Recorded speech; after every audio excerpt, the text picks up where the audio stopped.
Hola, muy buenas tardes. Soy Edalit Mendoza, coordinadora del Museo Legislativo de la Cámara de Diputados. Bienvenidos a Cineteca de San Lázaro, del programa Espacio Cultural San Lázaro. Como ustedes saben, y para las personas que por primera vez nos siguen, Cineteca de San Lázaro es un espacio que se ha creado con el propósito de ser sede de proyecciones especiales de cine nacional e internacional, además de ofrecer diversas actividades como mesas, pláticas, cursos y talleres en colaboración con especialistas del mundo de la cinematografía.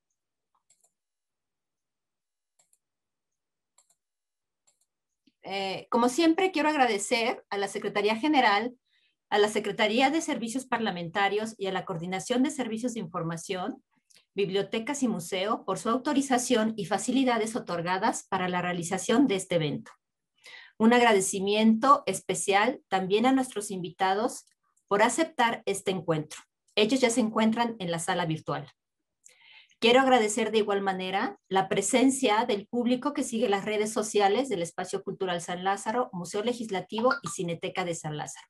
Pueden dejar sus preguntas y comentarios en la publicación de la transmisión, los cuales los haremos llegar a nuestros invitados. Voy a presentar ahora al curador de los 4 ciclos de cine del programa México 2021, Fundaciones y Conquistas de la Cámara de Diputados, Sergio Huidobro, quien además moderará esta tercera plática llamada 100 años de la SEP, la promesa de un destino. Sergio Huidobro nació en la Ciudad de México, es comunicólogo y maestro en letras latinoamericanas, ambas realizadas en la UNAM. Ha sido seleccionado como miembro del jurado Joven France for Revelation de la Semana de la Crítica del Festival de Cannes y de Berlín Talents en 2014. Escribe en la revista La Tempestad, Cine Premier en el suplemento La Jornada Semanal y es panelista en Mi Cine, Tu Cine de 11 TV y colaborador en Cine Garage. Recientemente fue incluido en Dos Amantes Furtivos, Cine y Teatro en México 2015 y coordinó el libro colectivo Pies en la Tierra, Crónicas de septiembre de 2017, seleccionado por la revista Chilango como uno de las 4 mejores iniciativas de la sociedad civil en 2017. Es docente de la Filmoteca de la UNAM y en la Escuela de Cine Comunitario y Fotografía Powaliscali. Gracias, Sergio, por aceptar la colaboración en Cineteca de San Lázaro. Sergio hará la presentación formal y amplia de nuestros invitados. Muchas gracias y adelante. Bienvenidos. Muchas gracias a ti, Edalit, y un fuerte abrazos albricias, parabienes para toda la comunidad del Museo Legislativo que cada mes, cada ciclo y cada mesa va siendo más grande, más amplia y más diversa allá del otro lado de la pantalla. Esta comunidad se va haciendo un poco a poquito más grande y les damos la bienvenida tanto a quienes se reintegran a estos ciclos y mesas que estamos llevando adelante durante el confinamiento, como a quienes nos acompañan por primera vez hoy. Antes de presentarnos a nuestros 2 tremendos invitados del día de hoy, les resumo un poco de qué va el espíritu de este ciclo. Se trata de ciclos temáticos con duración de un mes, en los cuales les recomendamos 4 películas, a razón de 1 por semana, que están disponibles en línea, preferentemente gratuitas o a un precio módico, a las cuales ustedes pueden acceder desde sus computadoras o teléfonos, y al final del mes retomamos las 4 películas recomendadas para discutirlas en torno a un tema relacionado con las conmemoraciones mexicanas de 2021. En mesas pasadas, algunos de los temas que nos ocuparon fueron la fundación y la caída de la Ciudad de México Tenochtitlán, o la consumación de la independencia y el abrazo de Acatemcan. Todo esto visto alrededor de varias propuestas cinematográficas que seleccionamos con cuidado a lo largo de toda la historia y diversidad del cine mexicano. En esta ocasión, siendo mayo el tema que nos ocupaba, pues no podíamos tener una mejor ocasión de celebrar que el centenario de la Secretaría de Educación Pública, no desde el lado de la celebración institucional, por supuesto, sino como un ejercicio de reflexión en torno a la educación pública y al camino que ha recorrido a lo largo de esta centuria, pero sobre todo a los retos todavía pendientes de esa promesa post-revolucionaria. Y lo hicimos a través de 4 películas extraídas de diferentes momentos de la historia del cine mexicano: Redes, de Emilio Gómez Muriel y Fred Zinnemann; Río Escondido, de Emilio Lindo Fernández; y 2 documentales, Los Niños de la Cruz y La Armonía del Viento. Paso entonces a presentarles a nuestros 2 increíbles invitados para esta mesa, para hablarnos de su... Primero, para comentar aquí en charla, en tertulia, si tienen por ahí un cafecito, un vaso de agua, una copa de vino, un mezcal, lo que ustedes quieran. Salud. Para comentar las películas, para intercambiar impresiones cinéfilas en tertulia, y también para que nos comenten sus experiencias en torno al cine como proceso educacional de la formación de audiencias. Una de ellas, Julie, como muy activa gestora cultural y promotora de espacios de exhibición alternativa y de llevar las pantallas de cine y también la propia realización de cine allá a las zonas de lo social en donde no parecen llegar muy seguido las cámaras ni las pantallas. Y por el otro lado, Luis Tobar, quien ejerce una función constante, imparable y encomiable de ejercer la crítica de cine como un ejercicio de diálogo constante con sus lectores, como una forma de formación, perdonen la redundancia, una vía de formación continua para apreciar el cine semana a semana. Les presento primero a Julie. Julie Rodríguez es productora y promotora cultural. Estudió comunicación y posteriormente la maestría en cine documental en la ENAC, bueno, en ese momento en el CUEC, en la hoy Escuela Nacional de Artes Cinematográficas de la UNAM. Es productora de los documentales La Nebulosa de Emiliano, de Cristina Soto; Yo no soy guapo, de Joyce García; y Nómadas de la 57, de Alberto Arnaut, en codirección con José María Castro.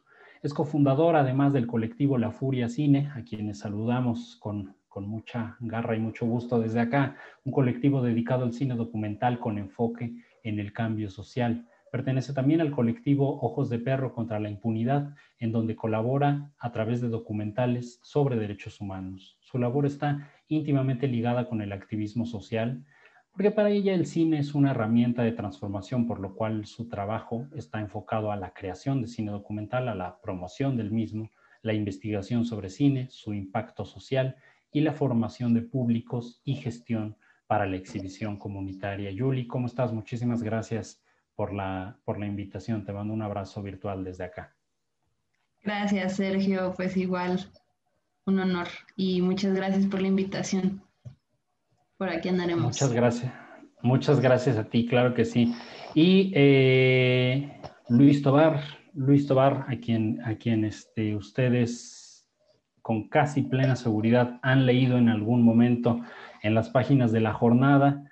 Escritor y crítico de cine, estudió lengua y literatura hispánica, literaturas hispánicas en la Universidad Nacional Autónoma de México, y desde 2004 es miembro del Sistema Nacional de Creadores de Arte del Fondo Nacional para la Cultura y las Artes, de el entonces Conaculta, en el área de literatura. En 1999 ingresó a La Jornada semanal como corrector y posteriormente jefe de redacción. Desde 2015 es director de dicho suplemento, espléndido, debo decir, director de dicho suplemento, La Jornada semanal dominical, donde publica también desde 1999, hace unos ayeres ya, la columna indispensable Sin Excusas, de crítica cinematográfica. Es autor del cuentario Amor que crece torcido, de Diccionario del Mar, de Una jornada en el otro tiempo, del poemario Palabra el cuerpo y de las novelas Sin rastro de nosotros y El tiempo real, así como coautor de otros cuentos y ensayos incluidos en diversas recopilaciones que han sido traducidas a idiomas como el inglés, francés y coreano. Desde el lado de la docencia ha impartido conferencias y talleres de literatura, de cine y periodismo cultural en la UNAM, en la UAM, en la Universidad Iberoamericana, la Intercontinental, en el CENART del Conaculta, los estudios Churubusco y una variedad de otros organismos en México, así como en Colombia, Argentina, Corea y Alemania. En otras ocasiones ha sido miembro de comités de selección de proyectos de producción de cine, por ejemplo para el IMCINE, y jurado en rallies de cortometraje o para el Festival Internacional de Cine de Monterrey, DocsDF en 2008, en Morelia Lab, el Festival Short Shorts, y bueno, un currículum largo que nos llevaría aquí varios minutos más. Siendo él miembro de la Jornada Semanal en 1999, esta recibió el Premio Nacional de Periodismo para Periodismo Cultural. Luis, muchísimas gracias por acompañarnos. Querido Sergio y Julie, gracias a ustedes. Yo estoy muy contento de poder participar en esta charla que creo que se va a poner muy buena. Se va a poner muy buena, lo firmamos aquí, lo firmamos. Y pues sin más rodeos, entonces vamos adelante con el tema. ¿Por qué elegimos esta columna vertebral, este centro? La fundación de la SEP en realidad cumple su centenario en octubre. Lo trajimos hacia mayo, primero por la conmemoración evidente, sí, del Día del Maestro, para reflexionar en torno a algunos aspectos en donde se intersecta el cine con la educación pública. ¿Qué pasó en 1921? Hace un siglo casi exacto. Estamos hablando del obregonismo, ya a las puertas de la rebelión de la Huertista. Sin embargo, todavía está el proyecto de Obregón en marcha, y en ese momento José Vasconcelos asume la titularidad de la creada en este año Secretaría de Educación Pública y Bellas Artes, que estaban unidas las dos cosas, la SEPBA, después de ser rector de la Universidad Nacional, donde había emprendido un montón de proyectos de difusión de la cultura, de la lectura y de expansión de la cultura universitaria, una de las primeras gestas vasconcelistas que se magnificó en el momento en que Vasconcelos tomó posesión como secretario de Educación Pública. Un puesto, vaya, que si bien no tenía ese nombre, había tenido antecedentes inmediatamente inmensos como el de Justo Sierra y de otros hacia atrás, y que en adelante iba a tener herencias tan fundamentales como la de Narciso Bassols y de muchos otros. ¿Cuál fue el primer resultado inmediato de esta gesta? En 1921 se contaba con poquito más de 25,000 maestros, 25,000 maestros de educación primaria, que era el primer empuje, digamos la base, los cimientos de todo. 25,000, pero 2 años atrás, en 1919, no llegaban ni a 10,000. Entonces se trató de una gesta heroica por, en un espacio de 2, 3 años, empezar a formar a 16,000 maestros que a su vez fueran formando a otros maestros sucesivamente en una cadena en las diferentes regiones del país. La apuesta de Vasconcelos en ese momento era federalista, buscaba llegar a cada uno de los rincones, incluyendo los más apartados de la República Mexicana, y el cine no era ajeno a esto.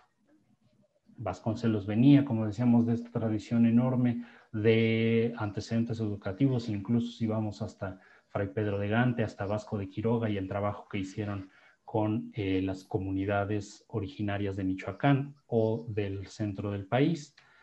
Y podríamos hablar también de Gabino Barrera y de la formación de la Escuela Nacional Preparatoria, y de cómo todo esto hacia adelante y hacia atrás proviene de este núcleo que es la educación vasconcelista que venía del Ateneo. Ahora, ¿qué función desempeñaba el cine en todo esto? El cine y este proyecto educativo tenía una inspiración socialista, quizá todavía no tan declarada como en la gesta educativa de Lázaro Cárdenas, donde sí asumió el socialismo así con todas sus palabras, pero el cine había sido fundamental en el desarrollo, en la alfabetización audiovisual y en los medios de comunicación de los países socialistas de ese momento.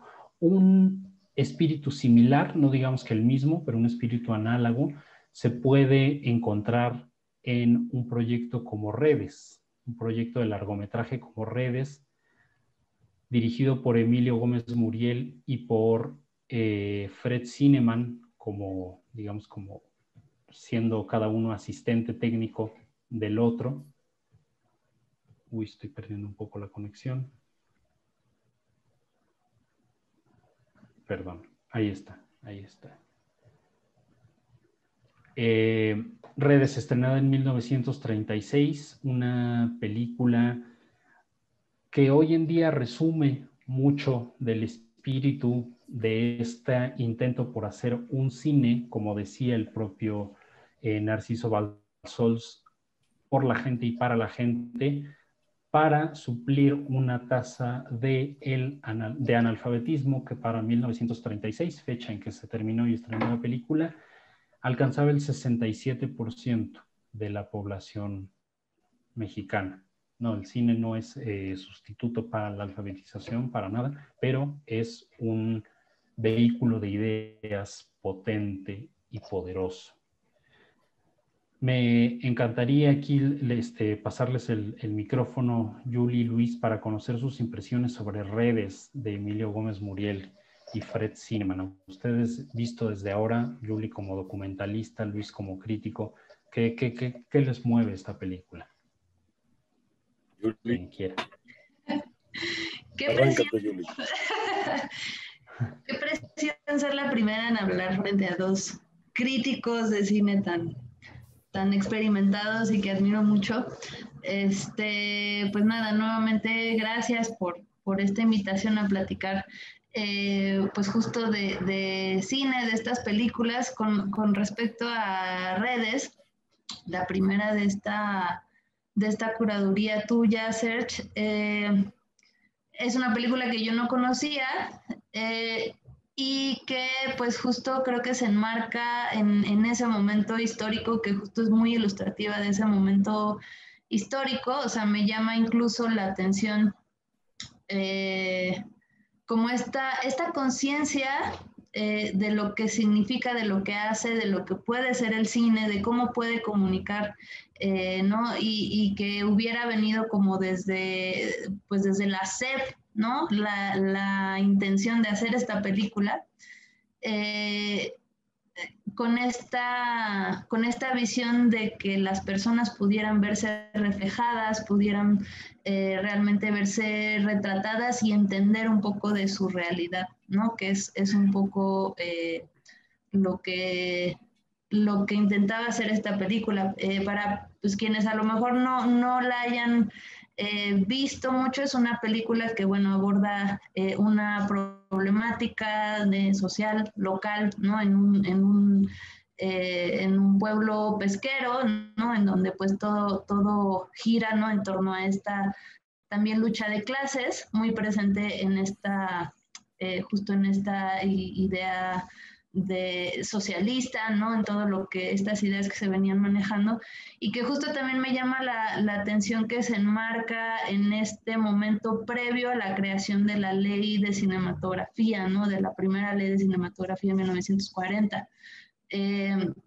Esta conciencia del cine, bueno, a diferencia desafortunadamente de lo que vemos hoy en día, pues ahora se ve más el cine como un producto de entretenimiento, ¿no? O sea, como una mera... y no es que no lo sea, ¿no? Pero digamos que mucha de esa visión de cómo se ve ahora desde esa cúpula un poco más del poder, pues se ve más como solamente ese producto de entretenimiento y no como esa posibilidad de comunicar, de también pues ayudar a entender y brindar herramientas, ¿no? También a la población para atender sus problemáticas. Entonces, me parece que es una pieza cinematográfica que está bastante poco reconocida, o en mi ignorancia creo que está poco reconocida en la historia del cine mexicano, ¿no? Creo que sí es una de las mejores películas de cine mexicano que yo he visto, ¿no? Con una factura muy, muy dedicada, ¿no? Una fotografía muy, que cabe la pena resaltar mucho, ¿no? O sea, a mí incluso me recordó mucho a este lenguaje cinematográfico de Eisenstein, ¿no? Creo que es una pieza muy rica, que sí hay que retomar, creo que vale la pena retomar mucho más, ¿no? Entonces por ahí comienzo. Justo esta sangre que le corre en las venas, que es la sangre, sí, de Eisenstein, de Dovzhenko, de Bertov, ¿no? Toda esta puesta en cámara del documental entendido en su razón dialéctica, ¿no? Las imágenes que son bellas no para ser bellas, sino que son decir algo y para tener una función práctica a partir de la belleza. Sí, creo que esa es una de las ligas más evidentes y también como más estimulantes, ¿no? Y hoy en día todavía, que tiene la película en su relación con ese primer cine soviético. Y pues es que la película está llena de puro nombre grandote, o sea, la fotografía es de Paul Strand, la música es de Silvestre Revueltas, o sea, no era ningún colectivo de chavitos ahí que se fue a hacer su película Alvarado en Veracruz, ¿no? Estamos hablando de los grandes nombres del pensamiento de izquierda en las artes de este momento, ¿no? Carlos Chávez, de hecho, o sea, la música es de Silvestre Revueltas, pero Carlos Chávez estuvo involucrado en la gestión, él como funcionario público también de ese momento, y bueno, el aura de Vasconcelos, ¿no? Y de Narciso Bassols, ahí arriba desde la Secretaría de Educación Pública y Bellas Artes. Luis, ¿tú qué nos puedes decir sobre redes?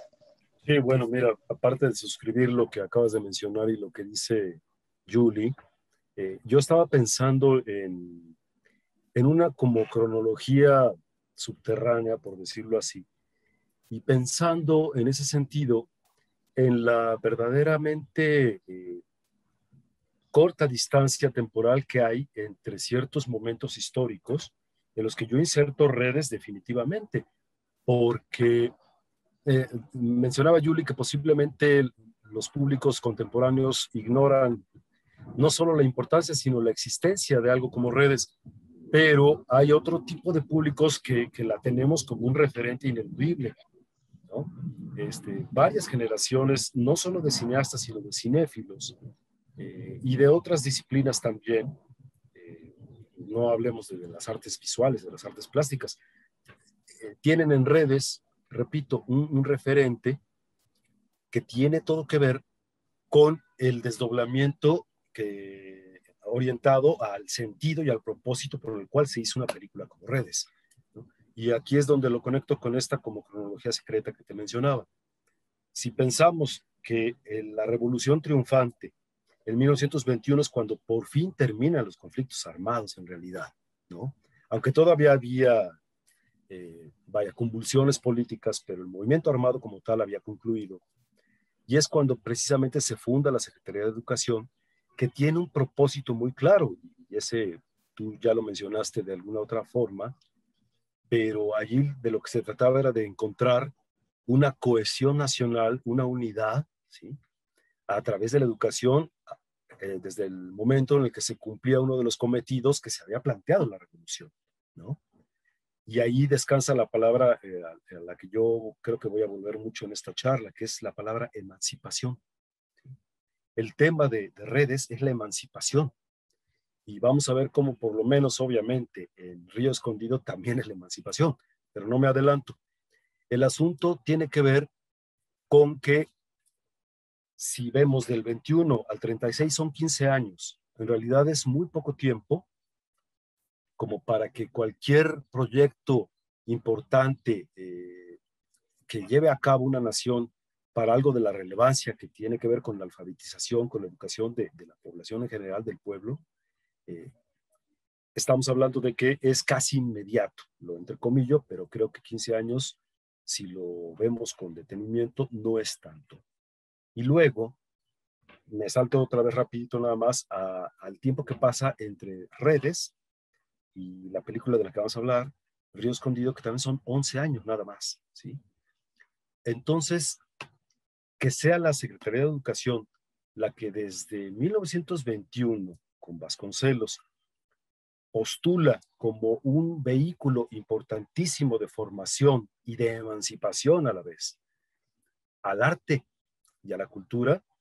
No olvidemos que los murales que se le encargan a Rivera, a O'Gorman, etcétera, tienen el cometido ¿sí? De formar al pueblo. Ahí se hablaba, lo dice Vasconcelos más de una vez por allí en sus textos, que de lo que se trataba era de culturizar al pueblo a través de la imagen, porque todavía era de una importancia capital, dado que el analfabetismo en México era mayúsculo. En ese mismo sentido es donde yo encuentro la pertinencia absoluta de una película como Redes de manera tan temprana, ¿no? Y la película misma es más elocuente que cualquier cosa que podamos decir aquí respecto de lo que ya Yuli mencionaba y que tú muy bien apuntalas en el sentido teórico, mi querido Sergio. Esta intención clara de estetizar, pero no por la estetización misma, sino por cargar de sentido las cosas, por cargar de sentido la imagen, esto que estamos viendo, por ejemplo, esos alardes visuales, ¿sí? De un alto esteticismo, ¿sí? Están hablando claramente a cualquier persona, ¿sí? Analfabeta o alfabeta, ¿sí? De una realidad tal como es, pero una realidad que tiene más de una forma de ser visualizada, ¿no? Si recordamos, Redes tiene unos diálogos realmente breves, cortos, sustanciosos, directos, ¿sí? Que no se detienen más que para decir lo esencial. Es decir, yo siento Redes como una especie de heredera de imagen en movimiento, del movimiento muralista que tenía un propósito. Así más o menos es como la he visto siempre. Muchísimas gracias, Luis. También muchísimas gracias, Julie. Continuemos por ahí entonces la conversación. La segunda película que recomendamos durante este mes fue una, voy a suponer que más conocida para el público general, sobre todo por el nivel de los rostros involucrados, Río Escondido, de Emilio el Indio Fernández, producida en 1947 y estrenada en 1948. Ahí ya, como bien nos apuntó Luis, y es algo en lo que yo no había reparado, los mismos años que pasan entre el inicio de la gesta vasconcelista y el estreno de Redes o la filmación de Redes son el mismo tiempo que pasa entre este 1936 y el 1947-48 en el que se estrena Río Escondido. Quizá la diferencia a nivel industria es que cuando se estrena la película de Fernández, pues ya estamos hablando de una industria en marcha, ¿no? Y me refiero a la industria cinematográfica. Ya se trata de una industria que está en la cresta de la ola en términos de estrellas, de salas de exhibición, de el reconocimiento identitario que generan las películas y sus arquetipos y sus argumentos con un público cada vez más amplio, ¿no? Y Río Escondido creo que es una de estas notas particulares dentro de esta composición que es la Edad de Oro, con varias, digamos, notas discordantes, ¿no? Porque es una película bastante más crítica con el entorno rural de lo que suelen ser otras versiones de lo rural que son más idílicas o más bucólicas, ¿no? En la hoy llamada época de oro. Esta es una película abiertamente política que tiene una intención, algo que no era que no estaba muy a la vista siempre en el cine de Emilio Fernández, ¿no? Quizá esta es su película más activamente militante, en donde lanza los mensajes más directos en torno al proceso que ha tenido el país, el México postrevolucionario, de cara a la educación pública, ¿no? Es una especie de dramatización con personajes ficticios, como lo indica al inicio, de esta gesta de las maestras y maestros que se lanzaban a los caminos, a los campos, a las comunidades de sierra, a las comunidades alejadas, para impartir educación pública, en muchas ocasiones por primera vez dentro de las comunidades, ¿no? Y claro que hay un recubrimiento melodramático, hay un recubrimiento, sí, quizá un poco más esteticista gracias a la fotografía tremenda de don Gabriel Figueroa. Y bueno, solamente eso, Río Escondido en su año, en 1940, en los Arieles de 1949, fue nominada a 10 Arieles, de los cuales subió a recoger 9. Gran promedio de bateo para esta película, y uno de los tantos, me parece que Emilio Fernández ya los 2 años anteriores había ganado el Ariel. Este fue su tercer Ariel consecutivo. Hizo un Lubezki, digamos, en términos de más contemporáneos, Lo que es la cresta, como les decía, la cresta de la ola de las capacidades, ¿no?, que tenía el indio para filmar. ¿Por qué? Porque él venía de haber hecho La Perla el año anterior y el año siguiente iba a ser Pueblerina y Salón México. Y en medio de todas estas hizo Río Escondido. O sea, estaba en una racha, pero a tope. Estaba full el indio en este momento. Está en la cima de sus capacidades. Le cedo la palabra. Julie, ¿qué nos cuentas tú sobre Río Escondido de Emilio Fernández? Sí, que por ahí vi, no me acuerdo si creo que justo no se llevó el Ariel de mejor película o de mejor director, no me acuerdo cuál de los dos era, pero uno de esos dos fue el que no se llevó. Pero el de película sí. Sí, entonces creo que fue el de mejor director. Pero bueno, pues bueno, Río Escondido, pues obviamente estamos hablando de justo, ¿no? O sea, una película súper icónica con rostros que reconocemos muy fácilmente, ¿no? En el cine mexicano. Pero que justo llama la atención como esta parte que menciona, ¿no? Que es más crítica, que es un poco más incluso trágica, ¿no? Dramática. Pero justo comienzo un poco retomando el comentario que decía Luis, ¿no? Con respecto a algo que me llamaba la atención de redes, pues es que es muy contemplativa, ¿no? Y que eso de alguna manera plasma como esta remembranza al muralismo mexicano, ¿no? Aquí pues está totalmente inmerso, ¿no? Es algo con lo que abre la película, el mural hablándole a la protagonista, ¿no? Prácticamente y explicándole este mural de, si mal no recuerdo, es Diego Rivera, que está en Palacio Nacional. Sí, claro. Y en donde pues está explicando, ¿no? Cada uno de los pasajes de la historia de México y pues ella es una maestra rural, ¿no? La protagonista es una maestra que está totalmente inmersa y comprometida con esta encomienda, ¿no? De salvar a la patria, ¿no? De abrazar a los niños indefensos en el pueblo de Río Escondido, ¿no? Gritando, ¿no? Y sollozando incluso al final que pues estos niños son la patria, ¿no? Y hay que salvarlos. Entonces, pues por ahí se asoma mucho esto, ¿no? La figura presidencial también como algo súper importante pues en esta época, ¿no? Estamos hablando de la década de los 40, en donde pues la figura presidencial y que viniendo, ¿no?, de todas estas figuras de los caudillos, pues tiene una importancia fundamental y pues ella recibe de la mano del presidente, ¿no?, la encomienda de ve a cumplir tu labor, ¿no?, a este pueblo. Me llama la atención como la elección para la época de una mujer, ¿no?, que se va sola a un pueblo en el norte de México, que además está enferma, ¿no?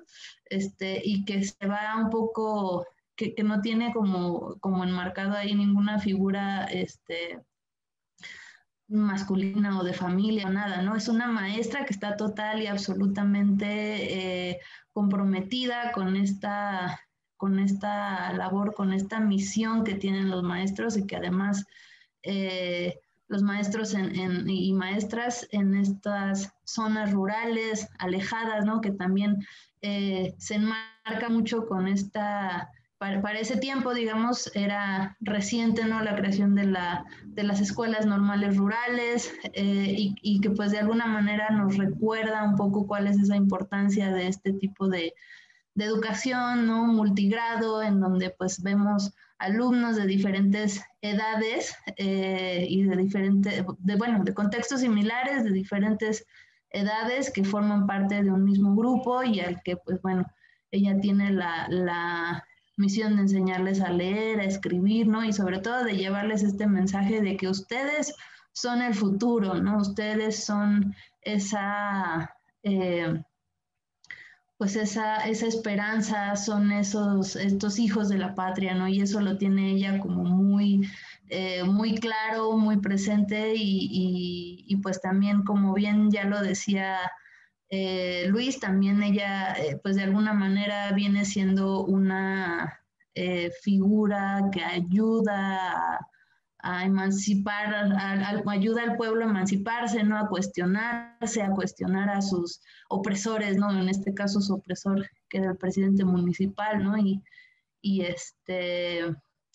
y pues por ahí creo que está muy presente como esta relación que hay entre esta figura de la maestra con la patria, con el futuro, con el progreso, con, con, con el cambio, ¿no? Con la transformación de México, con la mejora de México, para dejar atrás como ese pasado de pobreza, de humillación, de marginación, y pues empezar a empoderarse, ¿no? También. Así es. Perdón. Sí, las tensiones del proyecto educativo que existen al interior de un proyecto federalista, ¿no? Como es el del vasconcelismo con la educación pública. Y por las tensiones me refiero a lo viejo que no termina de morir y lo nuevo que no termina de nacer en cuestiones de cacicazgos, pues de modos de propiedad de la tierra, de modos de vida entendidos como una suerte de feudalismo adaptado a las necesidades de cada uno de los gobernantes locales, ¿no? De los presidentes municipales. Y digo, hoy 2021 todavía no termina de morir eso, entonces imagínense en 1948, seguramente todavía era una tensión latente en el proyecto federalista. Luis, ¿tú qué nos dices sobre Río Escondido de Emilio Fernández?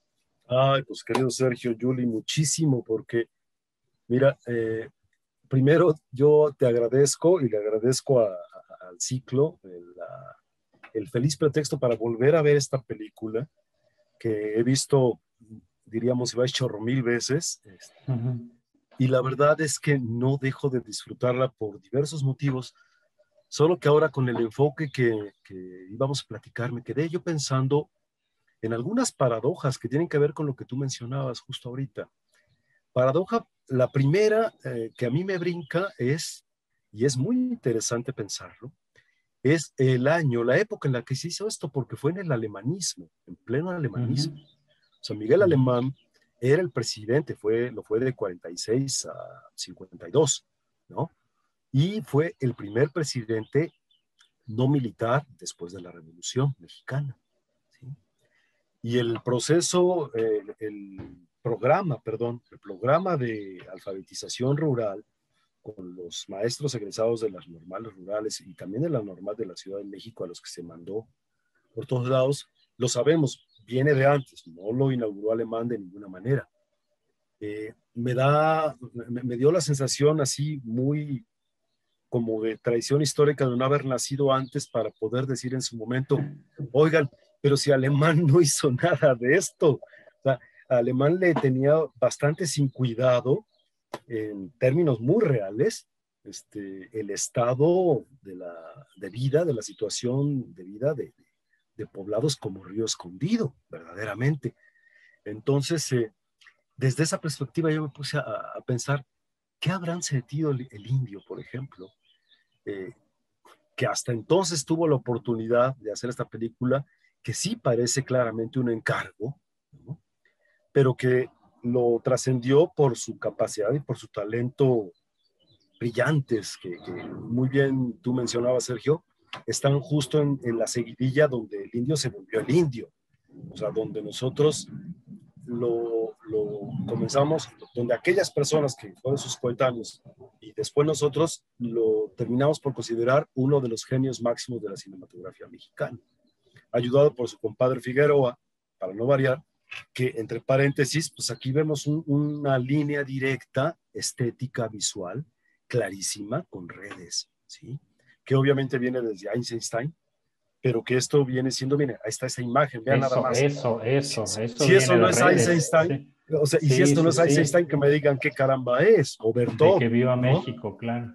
Sí, mira eso. O sea, así nos podríamos seguir toda la película. Entonces, aparte del valor estético, estaba que yo lo pienso desde el lado histórico, y en ese sentido voy a decir un poco, a lo mejor, una especie de idea sacrílega cinematográfica. Es como si esta película hubiera llegado demasiado tarde. ¿Sí me explico? yo esta película lo hubiera comprendido perfectamente y me hubiera hecho mucho más sentido antes, pero la industria cinematográfica mexicana no estaba madura para producirla antes. Por eso hablo de paradoja, ¿no? Y el hecho de que hable de una emancipación al respecto de un estado de cosas que muy bien tú apuntabas, Sergio, y también Yuli, que tienen que ver con la opresión al pueblo, la búsqueda de ese mismo para librarse de sus verdugos, ¿no? En este caso aquí, nuestro queridísimo Carlos López Moctezuma, que está en su jugo, ¿no? Está en el papel en el que también todos lo recordamos para toda la vida, ¿no? Y que tiene que ver con el principio de autoridad, y eso se me hace otra paradoja. Esta película, quien la ha visto lo sabe, tiene que ver con la autoridad eclesial, la autoridad civil, la autoridad militar y la autoridad cultural, ¿no? Y todas entran en juego en Río Escondido, ¿sí? Y todos llegan a fregarse al pueblo, a rescatar al pueblo, a abandonar al pueblo, a redimir al pueblo. Pero siempre el pueblo es otro, no son ellos, ¿sí?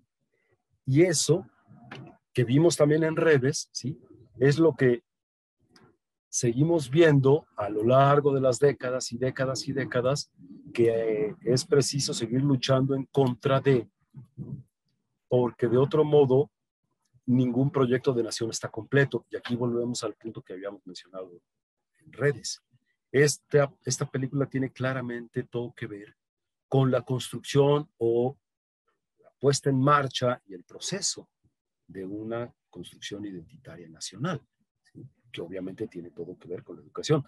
Si recordamos el discurso inicial de la sombra de Miguel Alemán, porque ya ven que nada más se ve la sombra muy expresionista, ¿no? En Palacio Nacional, que además se les permitió filmar hasta el despacho, ¿no? De Miguel Alemán, porque es el real, ¿sí? El salón de embajadores, etcétera, ¿no? No solo los murales, donde el mural habla, ¿no? Pero si pensamos en ese mismo discurso del mural, ¿no?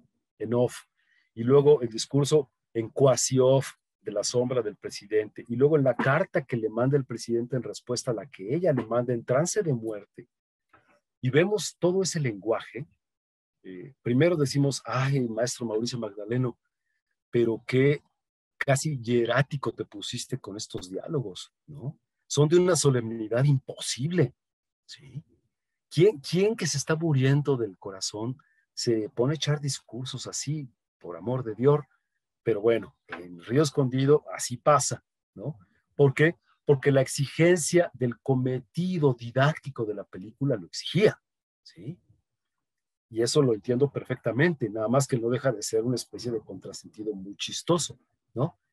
Pero, en fin, no me extiendo más. Ese discurso así de encendido, así de ditirámbico prácticamente respecto de la importancia de los maestros rurales, sí tiene un trasfondo absolutamente compartible, que es, efectivamente, estos maestros rurales fueron, y lo fueron hasta los años 60. Yo tengo tías que fueron maestras rurales, ¿no?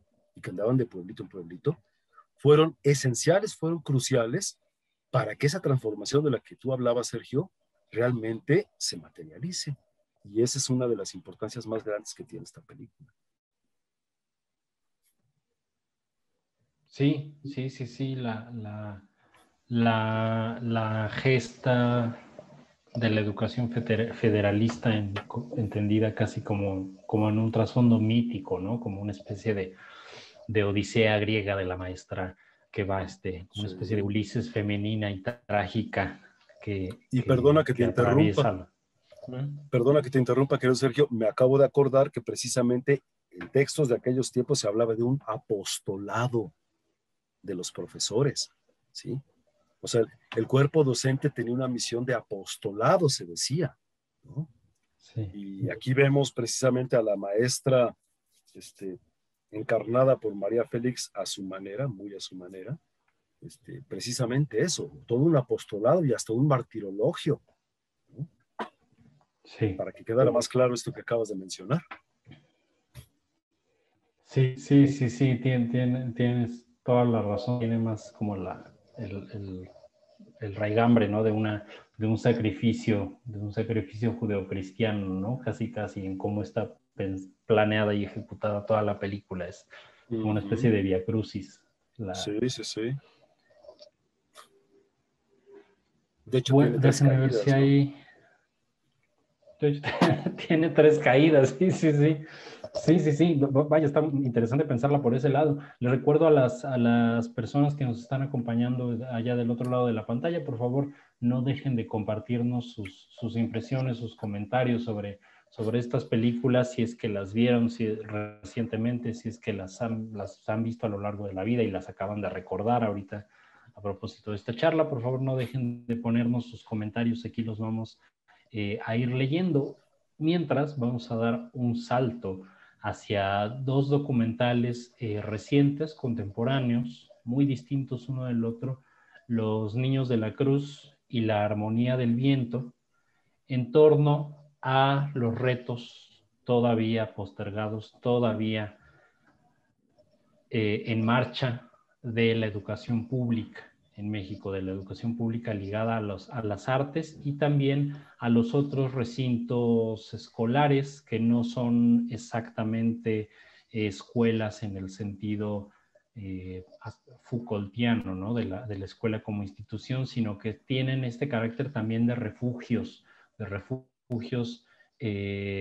como de parachoques hacia el abandono, hacia la violencia, hacia el abuso, y en donde los niños pueden generar una especie de comunidad a partir de la orfandad, como pueden ser los Niños de la Cruz, ¿no? Son 2 formas distintas en las que estos 2 documentales se acercan a la educación pública en México a partir de ángulos que normalmente no son visibilizados en el cine. Me voy a permitir recomendar, ya que era otra de nuestras grandes opciones para la programación de este ciclo, y al final pues no pudimos conseguir lamentablemente los permisos necesarios pues para incluirla y para proyectarla de alguna forma, que era El Sembrador, de Melissa Elizondo, que era otra de las películas que inicialmente estaba pensada para cerrar este ciclo, ¿no? Sin embargo, no pierdo la oportunidad de mencionarla aquí para dejarles la recomendación, y si la quieren comentar también, si la vieron, que creo que sí, El Sembrador de Melissa Elizondo, uno de los mejores documentales creo que se han producido recientemente en el país en torno a la educación pública, sobre todo a la educación pública que sucede fuera de nuestra vista. Pero regreso entonces a preguntarles, Yuli, Luis, ¿qué les provocaron las experiencias recogidas en La Armonía del Viento y en Los Niños de la Cruz? Tú, Yuli, como documentalista contemporánea, debes de tener más de una cosa que decir. Pues sí, Los Niños de la Cruz es bastantísimo reciente, ¿no? O sea, yo creo que tendrá un par de años que salió, que se estrenó en festivales, porque hasta donde sé no ha tenido como una corrida más amplia. Pero pues justo tiene como esta factura un poco más, bueno, no un poco, totalmente más observacional, ¿no? Contemplativa.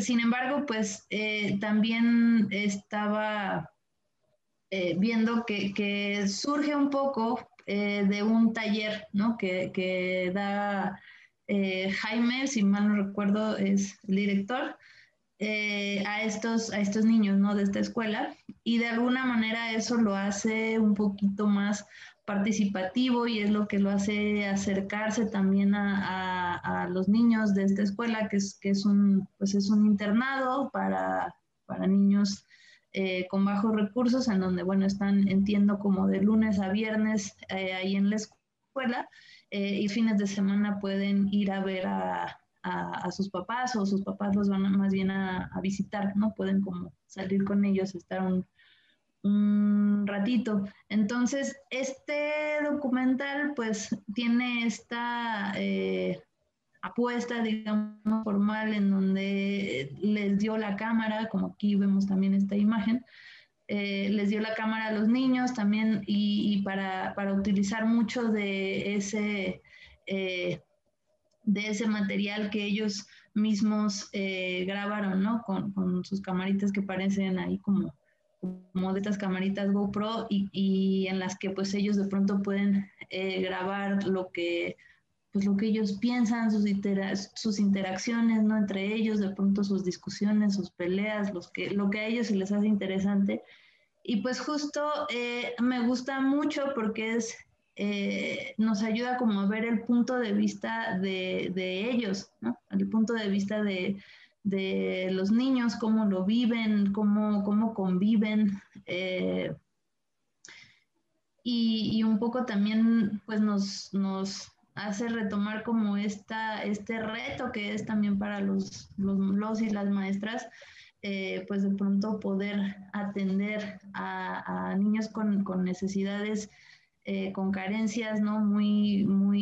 O sea, que los hacen tener de pronto un carácter bien complicado, pues unas historias de vida personales, muy complicadas, que pues eso obviamente los termina siendo a este cuerpo, ¿no? de maestros, pues también como parte de su familia, sus referentes, sus compañeritos se vuelven como sus hermanos y pues de estar viviendo ahí tanto tiempo, pues también se convierte como en una familia, ¿no? Entonces, de pronto justo como comparar, ¿no? Entre las tres películas, ¿no? Las dos películas anteriores, y esta, pues sí nos trae como muchas cosas a la memoria de ese modelo todavía, ¿no? De cómo quedan esos resabios de ese modelo vasconcelista, ¿no? De también poner este dedo en donde pues se necesita un montón, ¿no? Que son todas estas comunidades un poco más, pues, con más carencias. Entonces, pues más o menos por ahí. Y bueno, no sé si me voy de una vez a la armonía o es a la... Sí, adelante.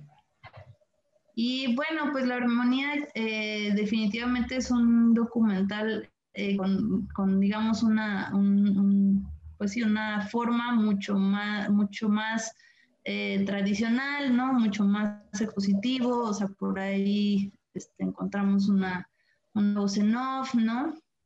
Que nos va un poco platicando más puntualmente sobre la historia de lo que es el SECAM, ¿no? Esta escuela de música que, bueno, por ahí vi que cambió el nombre, ¿no? Que ahora es como una escuela que no solamente busca como retomar la tradición musical, sino también como toda esta preservación de la cultura mije ahí en la Sierra Oaxaqueña. Y pues obviamente es este semillero también, ¿no? El SECAM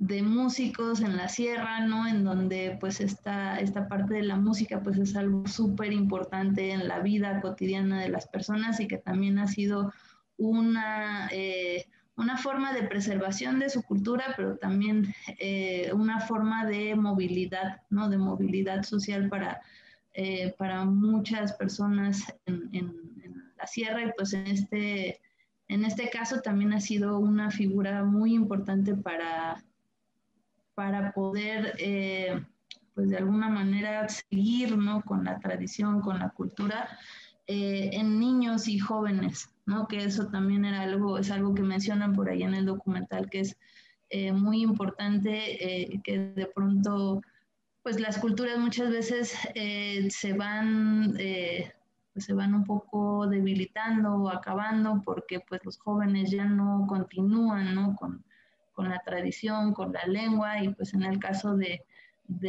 la música y de esta escuela que pues mencionan en el documental que no tienen apoyo por parte del gobierno, sino que ha sido una iniciativa más que se ha sobrevivido de manera independiente, pero que ha sido, pues que es un ícono, ¿no? Realmente pues para la educación pública y para la educación musical, sobre todo en México en la actualidad. Entonces, por ahí más o menos lo dejo.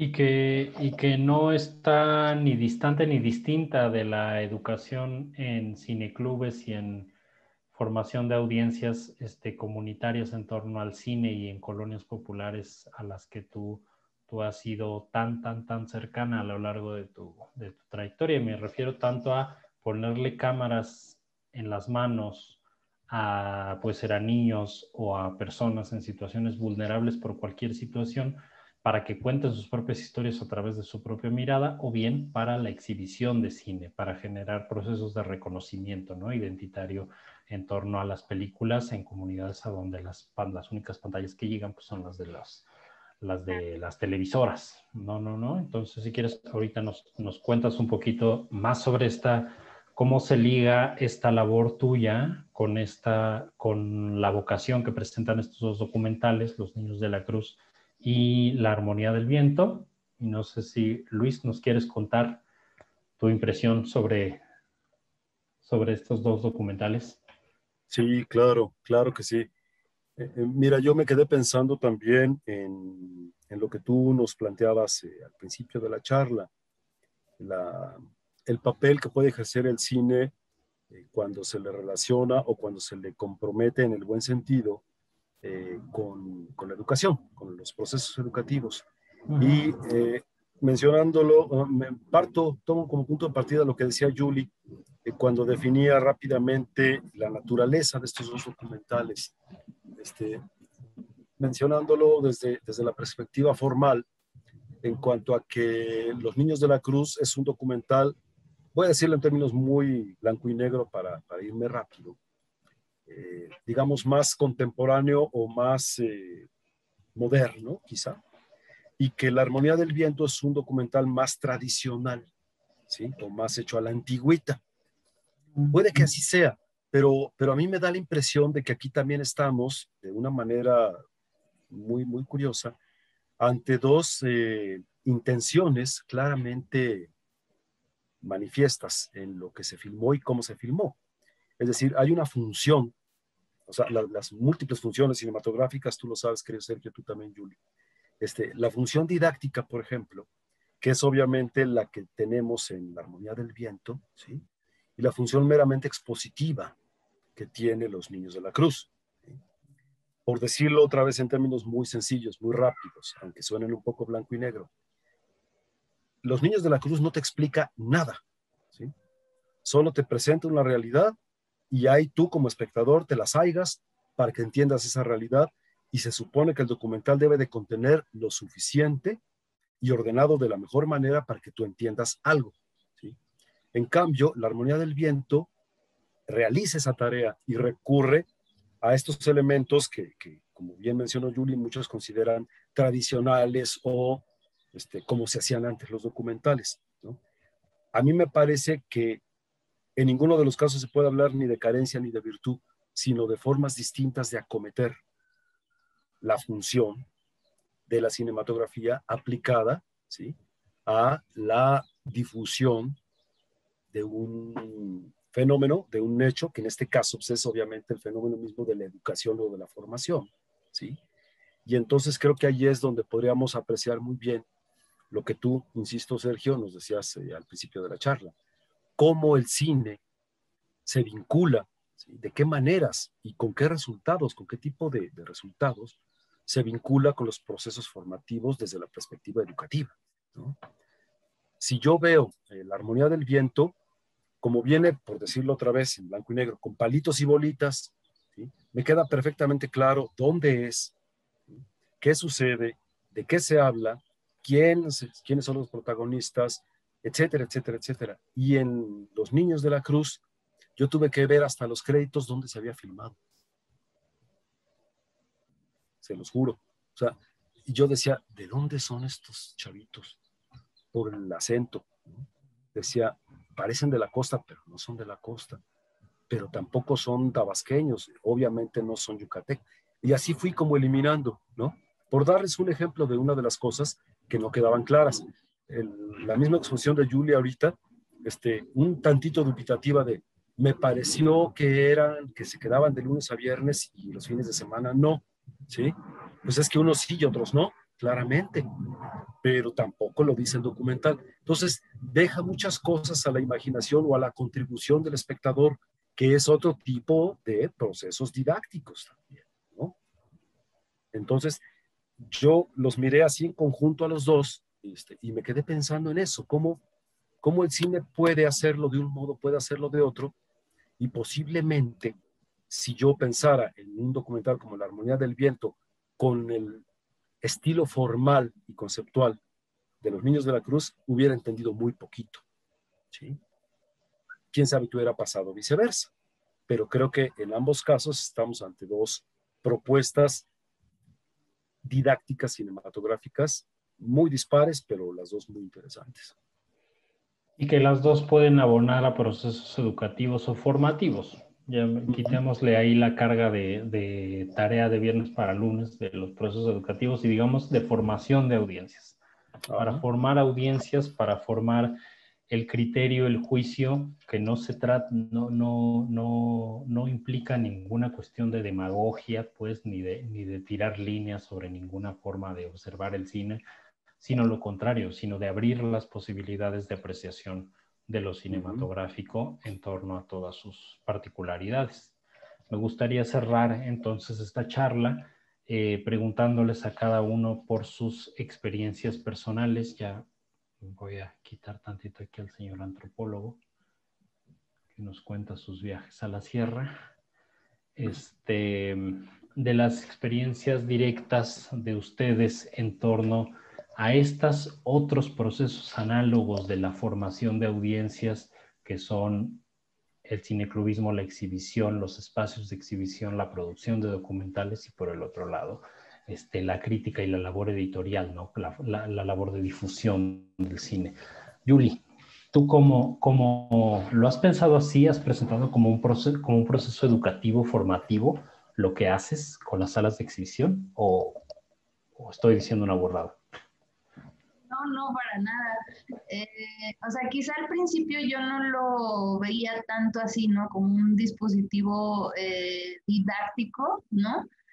Pero ciertamente sí lo es, ¿no? O sea, ya creo que en los últimos años, o sea, sí lo he visto más de una manera más consciente, ¿no? Y esto, por ejemplo, que mencionaba ahorita Luis, ¿no? Con respecto justo a estas diferencias entre la forma, ¿no? De presentar una película, ¿no? Que yo a lo mejor, o sea, a mí, digamos, mi gusto personal, pues tiene más que ver o me gusta más como un lenguaje en donde justo no me expliquen tanto, ¿no? En una película. Sin embargo, eso para los públicos es otra cosa muy diferente. O sea, cuando elijo una película para tratar un tema, abordar un tema hacia cierto público, ¿no? Y hablaré mucho del público de acá, del oriente de la ciudad, de Iztapalapa, ¿no? Que es en donde yo más he trabajado y tengo como más experiencia. Pues tiene una dimensión totalmente distinta el cómo tengo yo que elegir una película, ¿no? Tampoco se trata definitivamente como de subestimar, ¿no? Al público y decir, no, es que este tipo de película no la van a entender, ¿no? O algo así. No, por el contrario, o sea, he recibido como sorpresas, ¿no? Cuando yo pienso que hay ciertas películas que pueden ser como un poco más complicadas, más complejas en su forma, que de pronto pues los públicos de acá también las agarran, ¿no? Y también también tienen como algo que decir al respecto, ¿no? O sea, incluso como creo que algo que me ha pasado un montón también es ver como ese distanciamiento de la producción, de mucha de la producción del cine mexicano contemporáneo con sus públicos, ¿no? De pronto es así como, o sea, si no es como esta película de arte esteticista, ¿no? Súper profunda, reflexiva y filosófica, son Eugenio Derbez y Omar Chaparro y estas cosas, entonces de pronto, por eso el público muchas veces como que el cine mexicano lo tiene en una como en una concepción muy,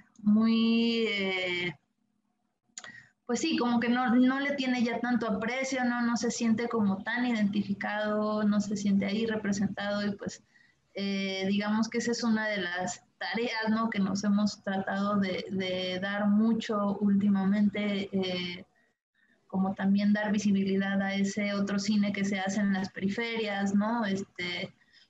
Porque existe también esa necesidad, ¿no? Entonces, un poco regresando como a esta reflexión que mencionabas, ¿no? De cómo el cine también puede ser una herramienta, definitivamente sí es una herramienta para generar diálogos, ¿no? Para abordar temáticas. Algo que nos pasó muchísimo, por ejemplo, proyectando el documental de Batallas Íntimas de Lucía Gajá, ¿no? En donde de pronto las mujeres se sentían ahí identificadas y sentían que podían hablar, ¿no? O que de pronto también me ha pasado que se acercan personas diciendo, yo no sabía lo que eran los derechos humanos, yo no sabía que yo tenía derechos humanos, ¿no? Entonces quiero saber más sobre qué es esto, quiero saber sobre qué es la transexualidad, ¿no? O sea, definitivamente el cine puede ser... el cine no es como una sola cosa, ¿no? El cine no es solamente una herramienta, un elemento de entretenimiento, ¿no? Definitivamente es un dispositivo que puede educar, que puede comunicar y que puede sobre todo pues generar cuestionamientos, diálogos, ¿no? De pronto pues acercarnos a realidades distintas, por eso es que yo inclino más como por el documental o el cine de no ficción, por esa, que aunque podemos poner mucho en discusión también si es real o no, que si es la verdad o no, y no sé qué, pero digamos que al tratarse como de hechos que parten, ¿no? de una realidad cotidiana, cercana, no existente, pues le da otra dimensión y le da también como esa posibilidad a los públicos como de acercarse, de conocer, ¿no? También, y de reconocerse, ¿no? También en la pantalla. Entonces, pues sí, pues toda esta labor, digamos, del cine en estos espacios de exhibición alternativa, pues justo me parece como algo que hay que retomar, ¿no? En el tiempo en el que pues se exhibieron, ¿no? Estas películas, ¿no? Río Escondido, bueno, sobre todo estas más antiguas, pues existía un sistema de exhibición en donde pues las personas realmente podían acceder a la experiencia cinematográfica de una manera más accesible, ¿no? Digamos, no eran cines que estuvieran dentro de un centro comercial en donde pues eso ya de entrada son espacios que pues mantienen como pues ya tienen como un sesgo excluyente social y pues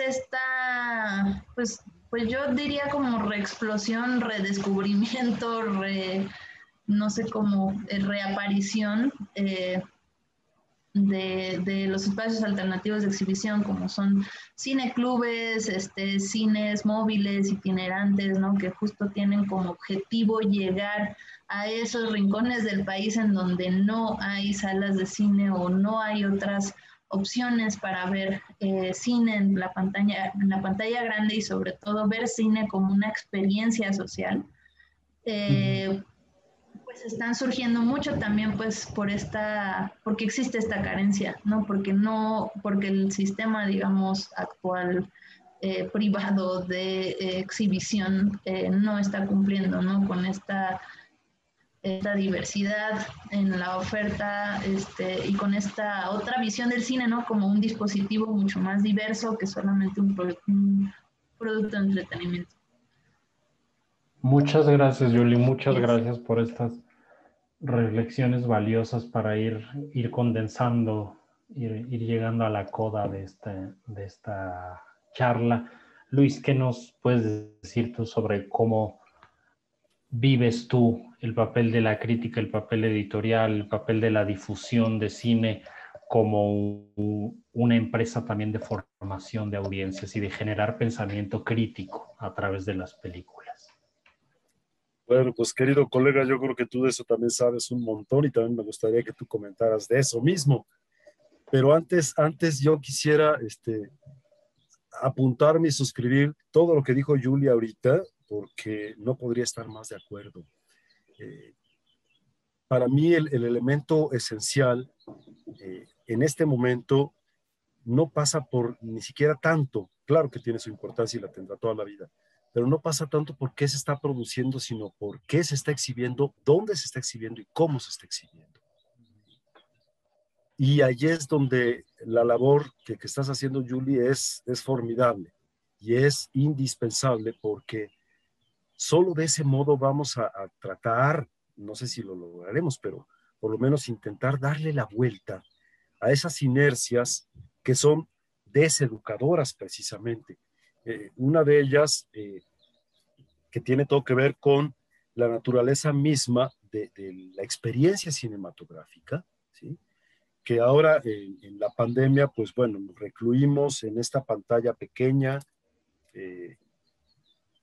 tuvimos que prescindir forzosamente, no de manera voluntaria, de la gran pantalla, pero ya incluso esa pantalla, y lo sabemos muy bien, está invadida por una serie de elementos extra cinematográficos y extraculturales y anticulturales incluso, ¿sí?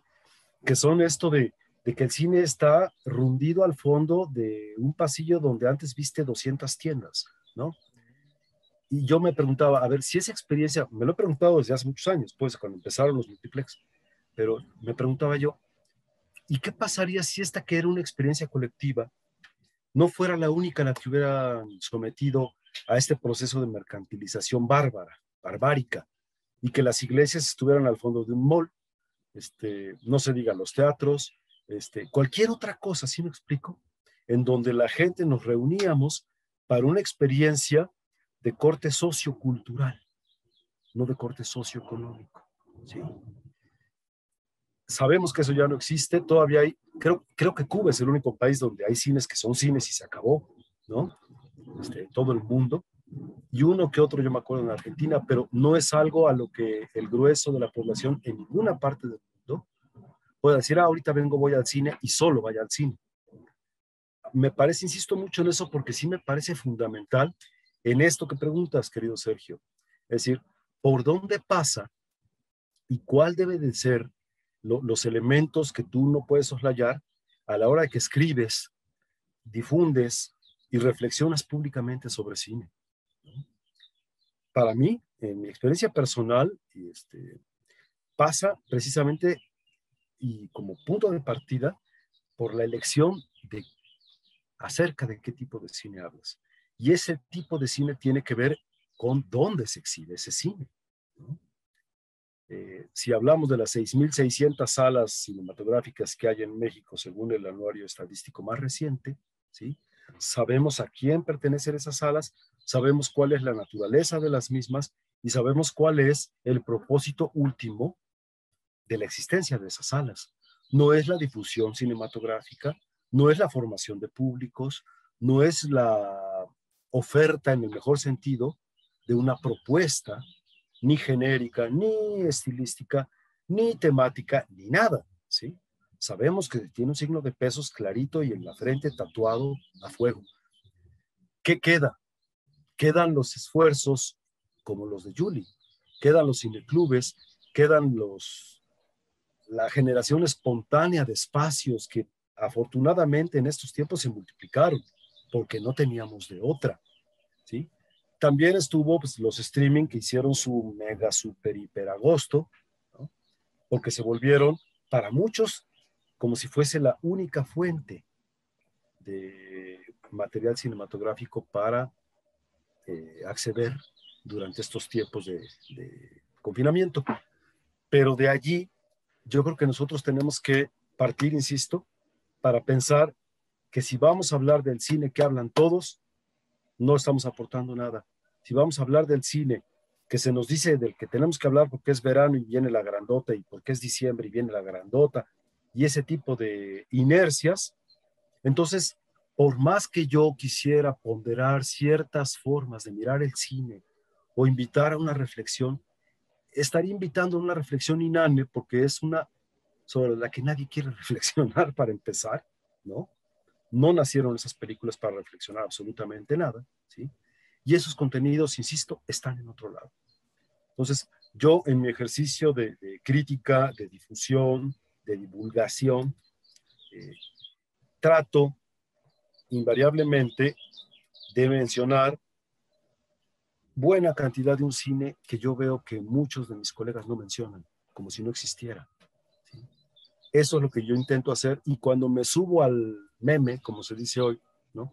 Cuando me trepo a la corriente es porque encontré, a mi modo de ver, algo valioso de lo cual hablar, no gracias a qué o no a causa de qué sea la grandota de la que todos hablan, sino precisamente por lo contrario, ¿no?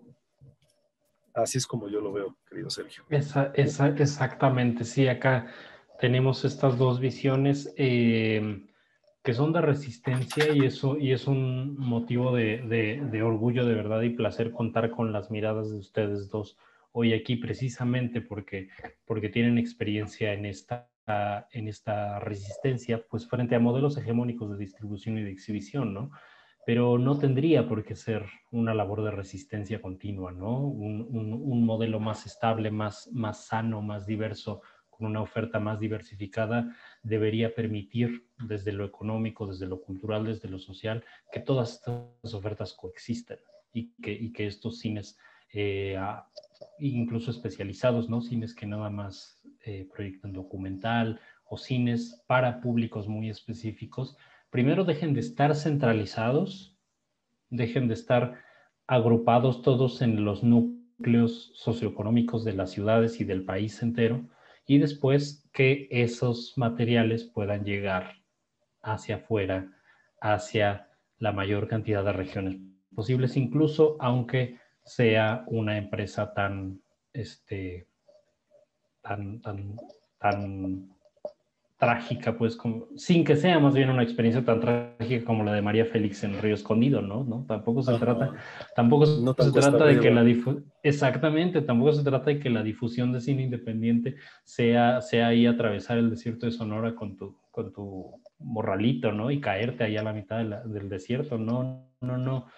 Pero muchas veces esas son las condiciones que enfrentan los exhibidores, los programadores, los cineclubistas, la crítica de cine misma para difundir espacios cinematográficos, propuestas, oferta que son diferentes al canon hegemónico, ¿no? Que es el elefante en el salón, lo que ocupa siempre el centro de la sala. Muchísimas gracias, muchísimas gracias de verdad por este debate tan nutrido, tan rico, que nos podría tener aquí horas y horas intercambiando experiencias, imaginando posibilidades, soñando lo imposible, pues, soñando formas de hacer lo posible, siendo realistas, pidiendo lo imposible. Y muchísimas gracias a ambos, a Luis, a Yuli, por habernos acompañado en la sesión de hoy. Quedan muchos temas y subtemas ahí sobre la mesa en las intersecciones que hay entre cine y educación, entre las salas de cine y los procesos educativos, etcétera. Por mi parte, me queda invitarles a la próxima semana ya. Empezamos junio con la primera recomendación o la primera película de nuestro siguiente ciclo. Nuestro ciclo de junio se toca un tema fibroso, espinoso, que hoy está en boca de todo el país, que es la construcción del pluralismo. La construcción del pluralismo legislativo, del pluralismo legislativo, pero también del pluralismo de la vida política desde los movimientos sociales de pueblos originarios, de la tierra, del feminismo, la pluralidad y diversidad de la vida política en México. Iremos repasando 4 películas y la próxima semana iniciamos. Estén atentos ahí a las redes sociales de la Cineteca de San Lázaro y del Museo Legislativo. La primera película que recomendaremos es un peliculón, es del compadre Mendoza, de don Fernando de Fuentes, una de las sátiras más negras, más corrosivas en torno al supuesto pluralismo o las supuestas alianzas disfrazadas de concordia, pero que llevan una manzana envenenada en el centro de su supuesta diversidad. No les adelanto más, con el compadre Mendoza iniciamos nuestro próximo ciclo, La construcción del pluralismo, y de nuevo y de todo corazón y con un abrazo, Luis, Yuli, no sé si quieren decir algo, alguna palabra final para sus fans que están por acá. A los fans, más bien a los seguidores, no sé si igual no puedo decirlo, pero sí quiero decirlo. Lo que quieras, lo que quieras. Recordar un poco en todo esto que justo en lo que versó la conversación, tiene un chorro que ver también lo que está pasando actualmente, está un poco detenida todo este tema de la ley de cinematografía, que se retomarán las discusiones. Me parece que para septiembre se abrirá o supuestamente se abrirá un parlamento abierto, ¿no? Entonces, pues invitarles a que estén ahí pendientes, ¿no? Desde estas distintas trincheras estamos por ahí también empujando, pues justo la importancia que tiene la exhibición y la distribución como parte, y la preservación también, como parte de pues toda esta cadena que también tenemos que tomar en cuenta y que fortalecer, ¿no? Para poder fortalecer, hacer más plural, más democrático el acceso al cine en general y a la producción de cine también, ¿no? Entonces, por ahí no dejen de lado eso, esa discusión. Me pareció como importante, interesante decirlo acá en este espacio que justamente pues viene de ahí de donde va a salir la decisión. Entonces, pues claro. Sigámosle la pista. Luis. Pues yo de nuevo me sumo. Sí. Perdón. No, está Gracias, bien. Yo de nuevo me sumo a lo que dices, Julie, porque sí, es un tema verdaderamente de primerísimo orden. Está en el aire, ¿no? Esta cuestión de la ley. Ojalá que sí se haga el Parlamento abierto. Y ojalá que algunos resistentes, pero más bien de la reacción, porque eso es tal cual una reacción, como los distribuidores que se hicieron llamar independientes, entiendan que el pastel no solo es de ellos, o sea, y entiendan que alcanza para todos y que las reglas del juego pueden ser un poco más equitativas, porque creo que no lo han entendido. Sería mi único apunte. Y más allá de eso, respecto de lo que mencionabas, Julie, pero más allá de eso, yo quiero agradecerte, Sergio, quiero agradecerle a la Cineteca de San Lázaro, porque de verdad, qué ricos ciclos, o sea, ver de nuevo al compadre Mendoza, nada más por el puro gusto de hablar de él, yo me apunto para estar ahí en el chat metido cuando hable.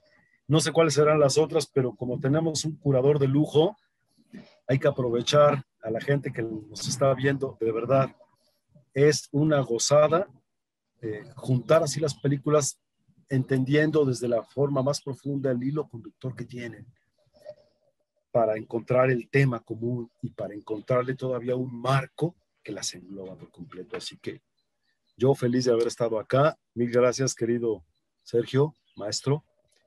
Mil gracias, Julie, y a todos los que lo hacen posible.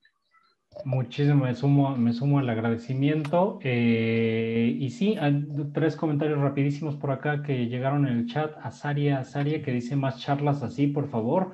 Pues, por favor, sí, más charlas así. Jesús Yepes Martínez dice felicitaciones por el evento. Muchísimas gracias, Jesús, a ti por estar, por atenderlo. Y Gabriel Laam, que nos dice saludos, Cineclub Proyectarte. Un gran saludo, que seguramente también están haciendo un gran trabajo de resistencia. Gabriel, en estas circunstancias no tengo el gusto de conocer ese proyecto en específico, pero felicidades, felicidades desde acá por hacerlo posible. Y nada, me sumo, suscribo palabra por palabra lo que dijeron Luis, lo que dice Yuli. Como no se pueden dar ningún tipo de mensajes de ninguna otra índole, solamente lo resumo en una palabra chiquitita de 5 letras. Voten. Eso es todo. Voten, por favor, voten.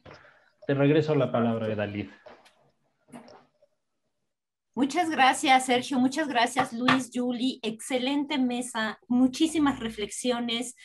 Yo los invito más adelante a hacer una mesa respecto al cine como recurso, ¿no? Lo que estaban hablando ahorita, esta última parte, digo, primero sus críticas al ciclo que fueron excelentes, pero la última parte, que yo creo que fue muy, muy intensa, armemos una mesa y reflexionemos sobre este tema, ¿no? Del cine como recurso de mercado, ¿no? Entonces hay que pensar mucho y hay que reflexionar mucho sobre estos temas, ¿no? Les agradezco muchísimo. Gracias a todos. Nos vemos en el siguiente ciclo. Excelente el próximo ciclo. Yo ya sé todas las películas. Qué bueno que no dijiste todas para que sea No, es para sorpresa. Que estén al tanto, para que estén pendientes. Exactamente, sí. Para que estén al pendiente, ¿no? Tramposos. Pero yo ya me lo sé, no lo voy a decir, pero nos vemos en el siguiente ciclo, la siguiente mesa. Gracias, muy buenas tardes a todos y que tengan un excelente fin de semana. Hasta luego. Muchas gracias. Abrazo. Chao, chao, abrazo. Chao. Chao.